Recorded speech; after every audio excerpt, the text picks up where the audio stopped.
Hey y'all, it's Chico here, selling call options by your side. And today the market is just third down, and then it went further down, and it's gone down even more. It was almost up to 2.5% on the Nasdaq. I think it's kind of recovered a little bit, just a smidge, 2.24%, and you can see red across the board. I think what's interesting here is Robinhood is having an interview with Yahoo, so I'm gonna check in on that later. But this headline says CEO prediction market is growing extremely quickly. Well, that is not enough to hold up its stock because Robinhood and just like a whole bunch of other stocks out there are getting the beat down to 120 points here. You know, it's quite severe for a 1 day decline. On the other hand, Cisco released earnings yesterday. It beat the numbers and it popped up today.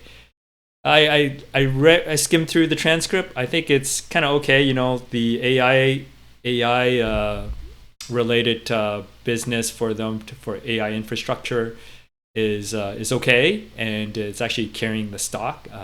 But it's only a fraction of their revenue.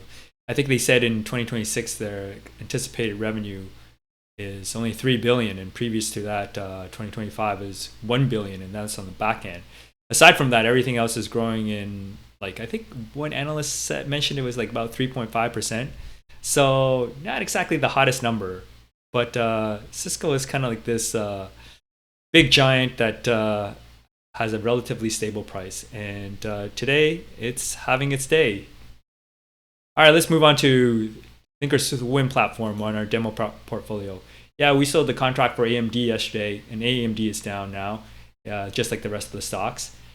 We sold it at 186. Strike price was 265, so it's moved further from that. And if we close, it would be around. Well, actually, it was lower earlier, but I guess it's kind of bounced back a little bit here. Close around 32 cents, which I'm going to do right now, or 33 cents as we speak, and we'll profit over $300 worth of profit. And I want to do that now because just want to position ourselves in case there's something else that we can play for later. Because right now I don't have anything that I really want to play for, given how everything looks so red. And but I want to make sure we close that out. And if there's a bounce, then we're optimized to jump to our next play. So anyways, yeah, that is it for now. Okay, so we filled that 33 cents there. Good for us. Easy $300 in 1 day, right? Anyways, yeah, it's Thursday, so probably no more plays today. We'll see if there's a pop tomorrow morning or something like that, and we can make a play on. If not, we'll just have our winning week the way it is, right? Palantir, AMD filled their pockets this week so far. All right, that's it for this video. I'll see you next episode.